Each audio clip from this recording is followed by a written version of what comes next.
আব্বু, আমরা এখন কোথায় যাচ্ছি?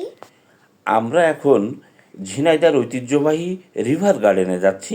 সে আবার কোথায়? রিভার গার্ডেনের অবস্থান নতুন ধোবাঘাটা ব্রিজের দক্ষিণ পাশে। ওখানে কি কি পাওয়া যায়? এখানে চা, কফি সহ লাচ্ছি, ফালুদা এবং ফাস্টফুড আইটেমের সকল খাদ্যদ্রব্য এখানে পাওয়া যায়। এখানে কি বাচ্চাদের কোনো বিনোদনের কিছু আছে? হ্যাঁ, বাচ্চাদের দোলনা সহ বাচ্চাদের বিনোদনের ব্যবস্থা আছে। সাথে প্রাকৃতিক পরিবেশে বসে চা, কফি খাওয়ার সুন্দর অনুভূতি পাওয়ার ব্যবস্থা এখানে আছে। তাহলে তো অনেক মজা হবে।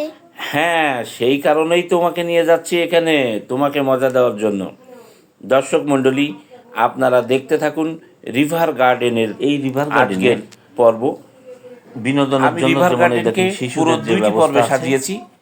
আবার বড়দেরও আনন্দ পাওয়ার মতো ভালো ভালো জায়গা এখানে আছে। আপনি সময় কাটানোর উপযুক্ত একটি স্থান এখানে। যদি আপনি মনে করেন যে শহরের কোলাহল পরিবেশ থেকে নিরিবিলি কোনো স্থানে আসবেন, তাহলে অবশ্যই রিভার গার্ডেনে আসতে পারেন।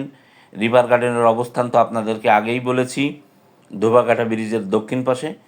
এখানে নিরিবিলি পরিবেশে বসে আপনারা চা, কফি সহ ফাস্টফুড আইটেমের বিভিন্ন জিনিস এখানে পাবেন। এখানে আসলেই মিনি পার্ক মতো করা। আসলে আপনাদের মনটা ভালো হয়ে যাবে, আমি আশাবাদী। নবগঙ্গা নদীর ধারেই এই রিভার গার্ডেনের অবস্থান। হ্যাঁ বন্ধুরা, দেখেন আমার নুসরাত অলরেডি রিং দোলনায় বসে সে আনন্দ পাওয়ার চেষ্টা করছে। এখানে বিভিন্ন গাছগাছালি আছে, ফলজ বনজ বিভিন্ন গাছ এখানে আছে এবং খুব এক কথায় খুবই সৌন্দর্য। এখানে আসলে আপনার মনটি ভরে যাবে। দর্শক, আপনারা দেখতে থাকুন এবং উপভোগ করতে থাকুন রিভার গার্ডেনের আজকের প্রথম পর্বটি। আমরা দ্বিতীয় পর্বে আরও আকর্ষণ থাকছে। আপনারা দ্বিতীয় পর্ব দেখতে হলে অবশ্যই আমার এই পেজে চোখ রাখুন। এই দেখেন যে আপনারা মনে করছেন বন জঙ্গল, এই বন জঙ্গলের মধ্যে ভিতরেই কিন্তু চা কফি খাওয়ার ব্যবস্থা।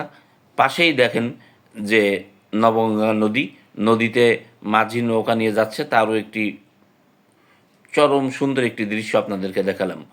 এবং এখানে কিন্তু অনেক টিকটকাররা এসে দেখছি টিকটকও করছে, অনেক ফ্যামিলি সহ অনেক লোকজন। আমরা প্রায় শেষের দিকে চলে এসেছি ভিডিওটির। দ্বিতীয় পর্ব দেখার আমন্ত্রণ জানিয়ে আজকের মতো এখানেই বিদায় নিচ্ছি। সবাই ভালো থাকবেন। আল্লাহ হাফেজ।